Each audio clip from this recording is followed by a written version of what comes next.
녀석들.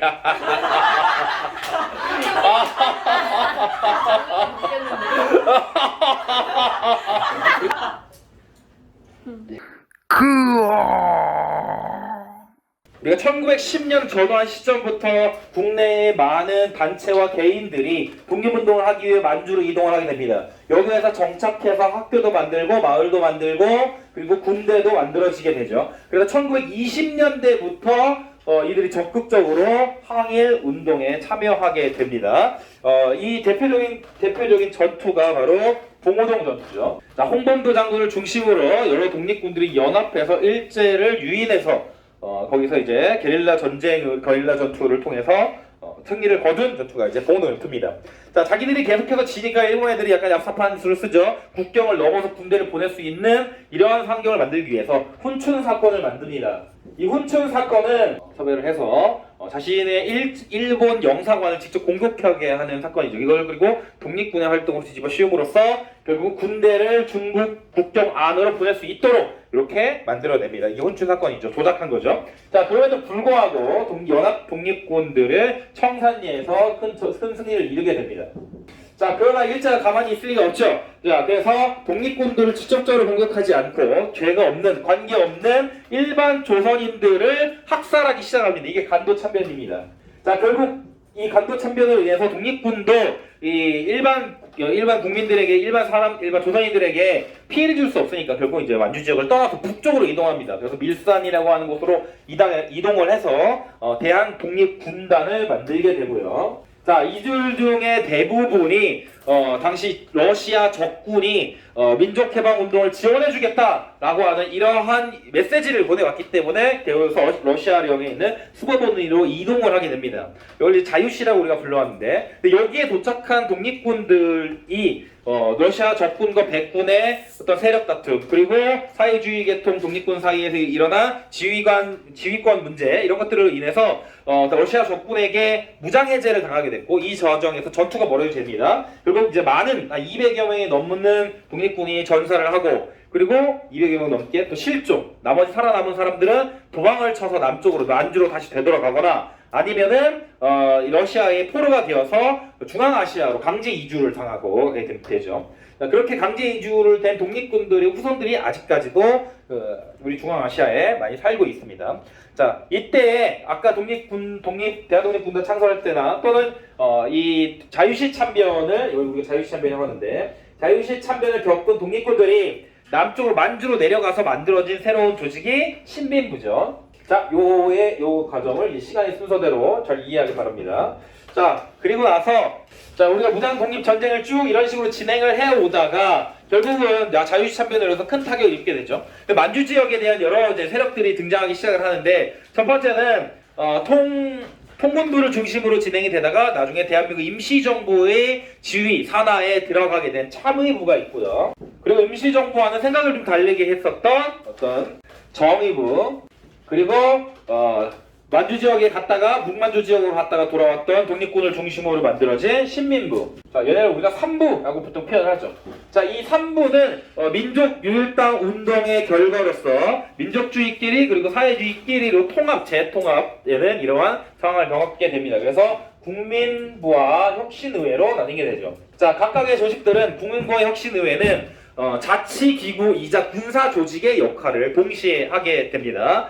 이들은 이제 각각의 정당과 군대를 만들게 되는데, 국민부는 조선혁명당 그리고 조선혁명군을 만들고, 혁신의회에서는 한국독립당과 한국독립군을 만들게 되죠. 자, 그래서 이들은 각각 일제의 만주 지역 진출로 인해서 항일 운동에 참여했던 중국인들과 연합을 하게 되는데, 한국독립군은 팔로군, 조선혁명군은 의용군과 연합작전을 펼치게 됩니다. 그래서 한국독립군과 팔로군을 중심으로 항일 전쟁을 벌였던 곳이 쌍성보, 사도하자, 대전자령 이런 곳이 있고요. 그리고 조선혁명군과 의용군이 연합해서 전투를 벌였던 곳이 영릉강, 흥경성 전투, 이런 것들이 여기에 포함이 되죠. 자, 그 이후에도 동북 항일 연군을 조직해서 국내까지 진격하려는 이러한 활동까지 만들어집니다. 자, 이와 동시에 이루어졌던 것이 이제 우리 의열 활동이죠. 이 의열 활동의 주요 단체는 두 개입니다. 하나는 의열단, 한인애국단. 자, 의열단 같은 경우는 약산 김원봉을 중심으로 이루어졌고 단재 신채호가 쓴 조선혁명선언을 기반으로 이제 활동을 하게 됐죠. 직접적인 이 수탈 기관과 인물에 대한 직접적인 공격을 하게 되는데 의열단의 활동은 교과서의 313페이지에 표로 잘 정리되어 있습니다. 박재혁, 김익상, 김상옥, 김지섭, 나석주. 자, 그럼 여러분 이거 다 외워야 되냐? 여러분 그냥 이 문제는 보면 그냥 풀 수 있어. 여러분 수준이면 공부를 안 해도 풀 수 있습니다. 대한민국 국민이면 딱 보는 순간 이거 정답을 딱 알아. 틀리면 써놔야 되나요? 잘 생각해 보십시오. 자, 그리고 316페이지 보세요. 자, 한인애국단은 김구가 이제 운영을 했던 의열 단체이고요. 이봉창이 1회 단원이죠. 1호 단원이죠. 그래서 이봉창의 일왕 폭살 시도 실패하고, 그리고 윤봉길의 홍콩공원에서 폭탄 투척이라든지 그 외에도 성공하지 못했지만 실제로 한인애국단이 여러 활동을 하게 됩니다. 만철 총재 저격 미수라든지 조선총독 저격 미수라든지 여러 활동을 계속해서 의열 활동을 시도하고 있었다라는 것을 알 수가 있죠. 자, 중국 관내의 민족운동입니다. 중국 관내 민족운동은 이제 만주 사변으로 인해서 만주 지역이 일제히 진행을 받게 되었고, 그래서 많은 독립군들이 전부 다 중국 관내 지역으로 이동을 하게 됐죠. 자, 여기는 원래 이제 김구를 중심으로 하는 대한민국 임시정부 세력들이 아직까지도 계속해서 유지하고 있었던 상황입니다. 그렇게 해서 여러 단체들이 상해 지역에 모이게 됐는데 김구가 조성한 한국 국민당, 그 외에 조소왕, 지청천들, 그리고 이제 조선혁명군, 조선혁명당, 의열단 여러 단체를 모이게 됐죠. 자, 민족일당 운동의 결과로 인해서 결국 이제 통합 단체를 만들기로 해서 만들어낸 게 나머지 쪼르르르르 모아서 만들어낸 게 민족혁명당입니다. 자, 그러나 민족혁명당이 의열단 중심으로 이제 진행이 되다 보니까 민족주의 계열의 단체들이 결국 빠져나와서 대한민국 임시정부로 이동을 하게 되죠. 자, 그들이 빠져나가고 남은 애들이 조선민족혁명단입니다. 그래서 이들은 이제 민족주의자들은 결국 이제 모여서 대한민국 임시정부에서 한국광복협의회를 만들게 되고, 한국광복운동단체협의회 연합회를 만들었다가 결국은 한국독립당으로 최종 변태, 완성, 막 형성하게 되고요. 군대로 한국광복군을 형성합니다. 뭐예요? 왜 한숨이 나오지? 자, 남아있는 이 사회주의 계통의 조선민족혁명당에서는 군대를 이들도 조성을 하게 되는데 그게 조선의용대죠. 조선의용대는 중국 국민당의 지원을 받아서 만들어진 조직입니다. 얘네가 아무리 사회주의 계통이지만. 그래서 국민당과 함께 활동을 해왔는데 그 중에 일부가 우리는 일본과 직접적인 전투를 하기 위해서 동북 지역으로 가겠다라는 이제 이런 선택을 하게 돼요. 그래서 그들을 조선의용대 화북지대라고 이렇게 이야기를 합니다. 자, 남아있는 애들은 화북지대가 빠져나가고 남아있는 애들은 전부 한국광복군으로 합류하게 되면서 사회주의 계통과 민족주의 계통이 모두 참여하는 대한민국 임시정부가 형성이 되고요. 그리고 화북지역으로 이동했던 애들은 조선의용군으로 이름을 바꿨고 조직을 조선독립동맹을 형성하게 되죠. 자, 그래서 한국광복군의 사령관은 지청천, 부사령관은 누구야? 김원봉.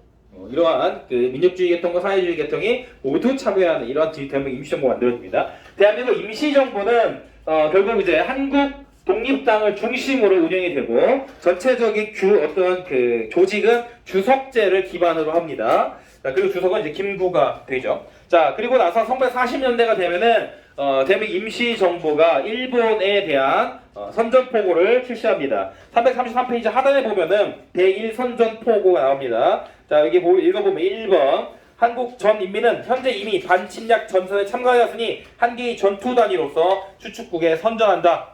이 거듭 1910년 합방조약이 무효다. 3. 서태평양에서 왜구를 완전히 몰아내기 위해 최후의 승리를 거둘 때까지 결투한다. 그러니까 우리가 너네랑 전쟁을 하겠다라고 하는 선전포고를 하게 된 거죠. 이 선전포고 이후에 광복군에 했었던 여러 가지 역할들과 활동들이 뭐냐면 그 위에 달 위에 문단으로 설명되어 있습니다. 첫 번째가 일단은 선전포고를 대한민국 임시정부가 하고, 그리고 한국 광복군이 영국군의 요청으로 인도 미얀마 전선에 파견됩니다. 여기에서 방첩부대로서의 역할을 하게 되고요. 두 번째는 미국 OSS 전략정보국과 함께 국내로 침투할 어떤 유격 요원들을 훈련시키게 되죠. 세 번째는 1945년 8월 20일을 기점으로 국내 진공작전을 계획합니다. 자, 그럼 실질적으로 그 전에 일제가 패망을 하게 되면서 국내 진공작전은 실제로 이루어지지 못했죠. 어쨌든 한국 광복군이 선전포고 이후에 이러한 역할들을 지속적으로 해왔다, 이런 걸 알 수가 있습니다. 또 대한민국 임시정부의 역할 중에 한국 광복군의 이러한 것들도 있었지만 그 외에도 건국을 어떻게 할까, 나중에 이제 독립하게 되면 나라를 어떻게 세울 것인가에 대한 이러한 문제임도 준비도 하게 되죠. 그래서 건국 강령을 발표합니다. 이 대한민국 건국 강령은 조소왕의 삼균주의를 바탕으로 만들어져 있고요. 이 삼균주의는 개인과 개인 사이의 균등함, 평등, 민족과 민족 사이의 평등, 국가와 국가 사이의 평등이라고 하는 이러한 평등주의를 기반으로 우리가 대한민국 건국 강령이 만들어집니다. 여기에 대한 주요 내용은 민주공화제를 수립한다, 그리고 토지와 대기업을 국유화한다, 보통선거를 실시한다, 무상교육을 실시한다. 딱 4개야. 자, 그 외에도 조선 독립 동맹, 그리고 국내에서는 여운을 중심으로 조선 건국 동맹과 같은 이러한 건국 준비가 일어나게 됩니다. 그래서 지금 대한민국 헌법에 보면 전문을 보면은 그 전문의 내용에 대한민국 임시정부를 계승한다라고 하는 이런 내용이 들어가 있죠. 자, 국제사회의 역할은 크게 3가지입니다. 첫 번째 카이로 회담, 두 번째는 얄타 회담, 세 번째 포츠담 회담입니다. 자, 당연히 한국의 독립에 대해 처음 언급한 것은 카이로 회담이겠죠. 카이로 회담에서 한국의 독립 문제를 처음 언급을 하게 되고, 자, 여기에서 주로 결정된 사항은 적당한 시기에 독립을 시키겠다, 이런 내용이 주된 내용이고요. 얄타 회담에 가서는 직접적으로 얘기를 하지 않았으나 신탁통치를 할 것이다 라고 하는 것이 암묵적으로 합의가 되죠. 신탁통치를 한다는 것은 일제로부터 독립을 시킨다라고 하는 내용이고요. 자, 얄타 회담은 이탈리아가 패망한 이후에 이루어졌고, 자, 포츠담 같은 경우는 독일 패망한 이후에 이루어진 겁니다. 일본에게 결정하는 거죠. 이때 일본의 영토를 어디까지 할 것인지 결정을 했는데 한반도는 일본의 영토에 포함되지 않았기 때문에 당연히 독립을 시키겠다라고 하는 내용이 포함되어 있게 된 거고요. 그리고 이로 인해서 포츠담 선언에서는 일제히 패망을 확실하게 하면서 카이로 회담의 내용을 재확인, 독립을 재확인한 거예요. 자, 결국 일제는 패망하게 되고요. 337페이지입니다. 이 일제의 패망 그리고 우리의 광복은 여러 2가지의 의미를 가집니다. 첫 번째는 한계, 두 번째 의의인데, 첫 번째 한계는 결국 우리가 얻어낸 것이 아니라 일제의 패망 그리고 연합군의 승리죠. 이걸로 얻은 결과라고 하는 것이 일단은 가장 아쉬운 부분이고, 그럼에도 불구하고 중요한 것은 지속적으로 전개한 우리 민족의 독립운동이라고 하는 점입니다. 다음 시간에 336 다음 시간에